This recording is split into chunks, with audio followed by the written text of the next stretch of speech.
What's up guys, Anton here from DBR. This week is all about the beginning of our breeding season for 2026. If you guys are ready, let's jump right into that.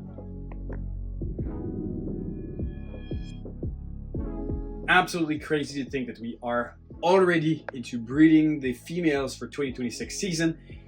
It's crazy, and 2026 is going to be one of the best ones so far. Obviously, we say that every single year, but finally we have some insane shots at crazy animals. I guess we do say that every year, and 2027 is going to be another even better one. But really, for me, 2026 is a deal breaker one. Should be some really exciting stuff. But before jumping into some of the animals that I've paired, I want to thank everybody who stopped by at Tinley, everyone who purchased animals, everybody who chatted with us at the show. It was really fun. Really good time over there with people from Europe, from the UK, from South Korea, from the US obviously, and it really was a super awesome time. Thank everybody who stopped by at Tinley. On this, let's dive into some of the pairings. So to kick off this year, honestly, I started to do a few ultrasounds, but I want to have a little bit of a different approach this season than I've had in the past. So in the past, what I used to do is I used to all work on like a breeding projection. So like all the males, which female I wanted to go to.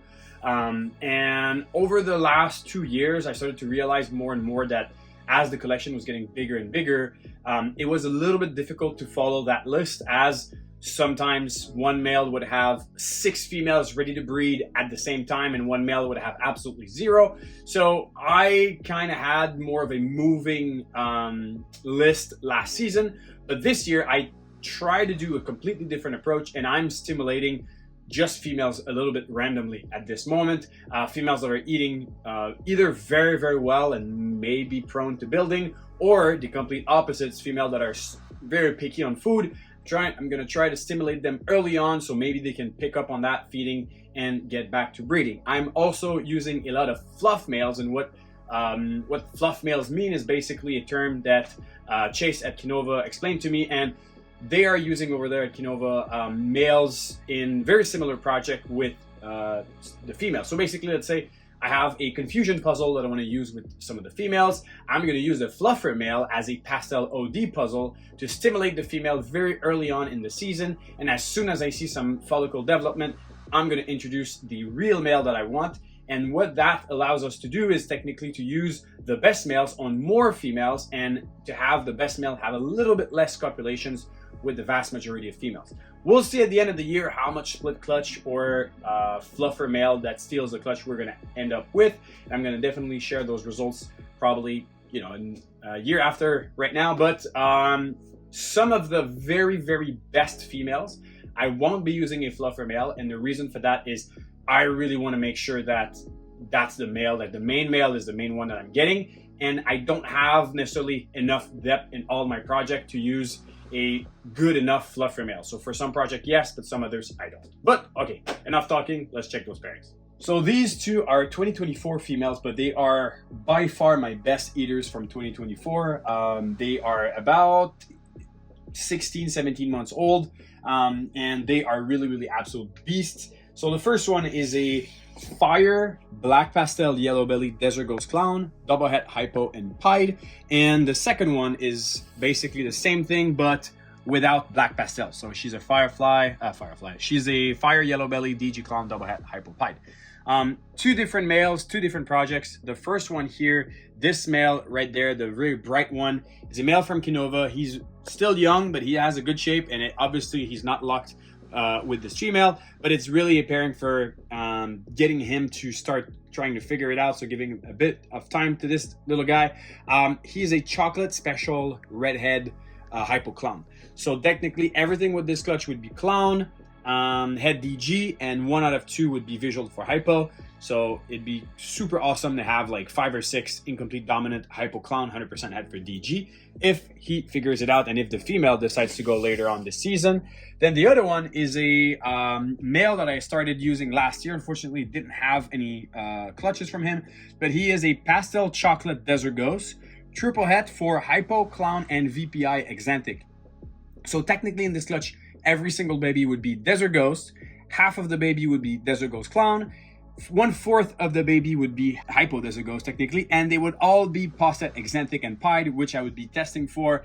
And obviously the holy grail would be to hit like a male chocolate hypo DG clown het VPI exanthic. That would be an absolute beast male for me in the future. Then moving on to some other pairings, I had a really hard time deciding what to breed to that female. And we're not going to disturb them too much. The female is at the bottom. She is a Orange Dream, Black Pastel, Fire, Spot Nose, Red Stripe, Desert Ghost, Double Het, G-Stripe Clown. And obviously, to create a crazy DG clown would be fantastic, but I kind of prefer to take a longer approach by introducing more genes and then going back to some of the animals that I have later on to produce some even better animals. So the male is not het DG, he's a visual clown, and he's OD Special and Hurricane. So we could be shooting for like super OD combos with genes like Special, Fire, Black Pastel, Spot Nose, Hurricane, Red Stripe. Yeah, pretty much that with super OD. Everything would be clown. Everything would be het DG, and 1 out of 2 would be het for clown. But technically, everything would be double het DG clown at the bare minimum. So a crazy, crazy stacked pairing. So to me, this is definitely some of the stuff that I'm really excited. I want to hold back a lot of the babies from this and just like building a collection with like really stacked incomplete dominant in my multiple recessive. That's kind of my approach over trying to hit a DG G-Stripe clown right away. So that's the kind of the best example of the way I breed. I do have a DG G-Stripe het clown, and with that female, I could make some crazy, never seen before DG G-Stripe clown.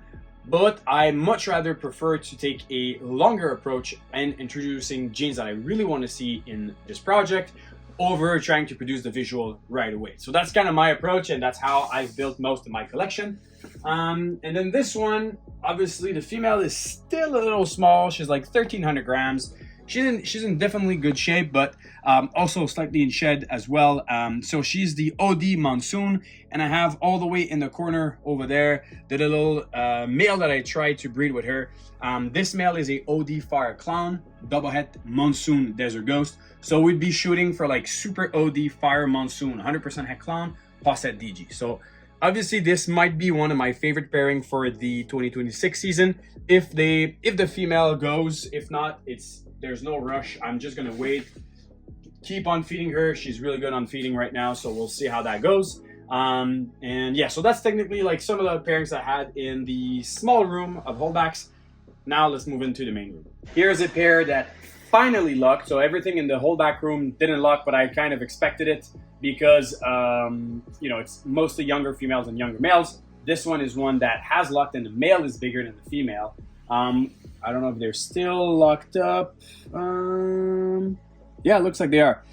So the male in shed is a high OD Desert Ghost Het Puzzle, and the female that I produced back in 2023 is a pastel yellow belly puzzle, and she's double het for hypo and Desert Ghost. So we could hit some crazy ODYB pastel DG puzzle plus at hypo.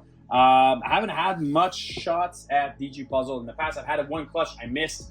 So probably will have like 3 or 4 clutches for DG puzzle this year, and most of them should be posset for hypo. So fingers crossed on that one. Finally a lock, and that's one of the females that's right now is not eating that great. So that's one that I'm hoping that this copulation really stimulates her into getting back into that feeding mode for the later season.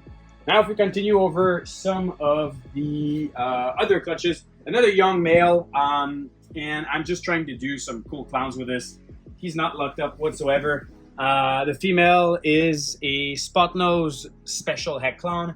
The male is a chocolate red stripe yellow belly clown, het for hypo. So me making technically like special red stripe yellow belly Dark Knight plus at hypo. So definitely could be an interesting pairing. But the male is young, and he has good sperm plugs, but I don't want to over push him. Here's one. They were not locked. I'm probably going to leave them for an extra day just to give them a little bit of a shot. So the male is a OD Barnhart Black Pastel Yellow Belly Clown. He also most likely has Scrambler. Actually, I'm pretty sure it is Scrambler. The thing is, I know there's a bit of a controversy on Scrambler in the industry right now. I'll do a video eventually to talk about what I think about the gene. Because I do see a gene. I do definitely believe that this animal If you remove the scrambler part of the equation, he's just a OD yellow belly black pastel clown, and that's definitely not what's causing the striped up pattern and the crazy influence.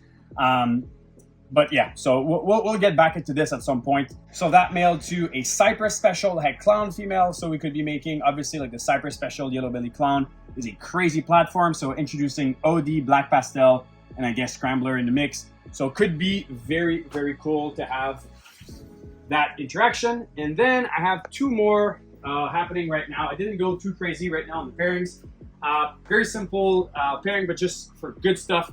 GHI Yellow Belly Clown female to one of my studs from last year, the Allelic Blackhead Cypress Hypo Clown. I really want to have like a Cypress GHI Yellow Belly Clown head for hypo. If I can get a female like that, I'll be very, very happy about this. And that female gives me some really, really good looking babies. And then the last the last pairing here is technically my Het Monsoon female that produced me my OD Monsoon, and the male that produced that clutch, so the same pairing that did the OD Monsoon stuff. So he's a OD Yellow Belly double Het Monsoon Cryptic, and she's a Het Monsoon. Obviously not super interested at the moment, but that would be the last pairing for the first kind of introduction of the year with the strategy that I brought to you guys. That's about it for this more quick video. I hope that strategy with like the fluffer males and those stimulation is kind of helpful to you guys. If you enjoyed the video, make sure to comment down below which of these pairing is your favorite and which of your pairings are you most looking for 2026. So we will have another shipment to the US this year. It's going to happen late November, so if you're interested, let me know. We also have shipments going out to the UK and Europe later this fall as well. So if anyone out there is interested for some of the animals that we have available on Morph Market, let me know, send me a DM, we'll try to figure something out. All available animals are on Morph Market. Subscribe to the YouTube channel and go check our Instagram for daily snake content. We'll see you soon. Cheers.